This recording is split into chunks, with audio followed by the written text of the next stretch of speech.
আপনি কি জীবনে অনেক ধনী ব্যক্তি হতে চান, অনেক টাকার মালিক হতে চান, নাকি সুখী হতে চান, একজন সুখী ব্যক্তি হতে চান? ঠিক আছে, আসলে এটা খুব গুরুত্বপূর্ণ প্রশ্ন আপনার উদ্দেশ্যে করলাম।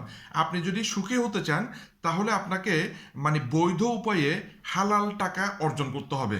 আর আপনি যদি সুখী হতে না চান, শুধু ধনী হতে চান, তাহলে আপনি অবৈধ উপায়ে হাজার হাজার কোটি টাকার মালিক হতে পারেন। আর যারা হাজার হাজার কোটি টাকার মালিক, তাদের বর্তমানে কি অবস্থা, আসলে আপনি একটু চোখ কান খোলা রাখলেই বুঝতে পারবেন আসলে তারা কতটুকু সুখে আছে। ঠিক আছে, বা তারা আদৌ কি সুখে আছে কিনা। ঠিক আছে, নিজের বাড়ি করে নিজের বাড়িতে থাকতে পারতেছে না। এই ধরনের অনেক উদাহরণ কিন্তু আপনার আশেপাশে আছে। সুতরাং আমি যেটা সিদ্ধান্ত নিছি, আমি সুখী হতে চাই।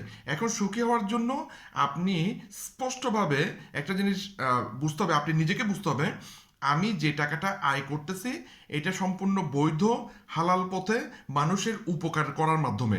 তাহলেই আপনি সুখী হতে পারবেন। ঠিক আছে, কারণ সুখটা হচ্ছে মানসিক ব্যাপার।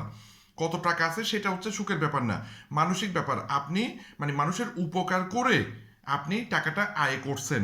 ঠিক আছে, এটা হচ্ছে প্রশান্তি, একটা মানসিক প্রশান্তি। ঠিক আছে, আপনি এই কথাটা কেন বলতেছি দেখেন, বর্তমানে আমি দেখতেছি মানে আশেপাশে শুধু সবাই টাকার পাগল। কিভাবে অনেক টাকা পাওয়া যায়, কিভাবে কোটিপতি হওয়া যায়, শুধু এই চিন্তা, শুধু এই চিন্তা। ঠিক আছে, আমি দেখছি যারা অনিয়ম করে, অনিয়ম মানে বুঝতেছেন, যারা ঘুষ নেয়, তারপর যারা অবৈধভাবে মামলা দেয়, হ্যাঁ, যারা মানে অন্যায় বিচার করতেছে, ঠিক আছে, সব কিছুতে যারা অনিয়ম করতেছে, ঠিক আছে, তারা খুব দ্রুত ধনী ব্যক্তি হতে চাচ্ছে। কারণ তারা মনে করতেছে হাজার হাজার কোটি টাকা থাকলেই মনে হয় আমি সুখী। ঠিক আছে, আসলে সুখীর জন্য কি দরকার, মানসিক প্রশান্তি দরকার।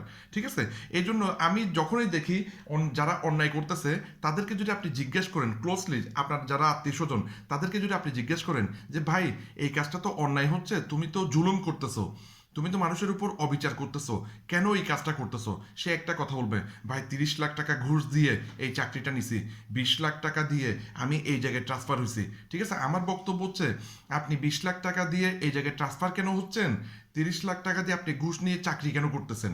ঠিক আছে, আপনি কয়দিন বাঁচবেন সেটাই তো আপনি জানেন না। সুতরাং আপনি অবৈধ পথ দিয়ে কেন একটা কেরিয়ার শুরু করতেছেন?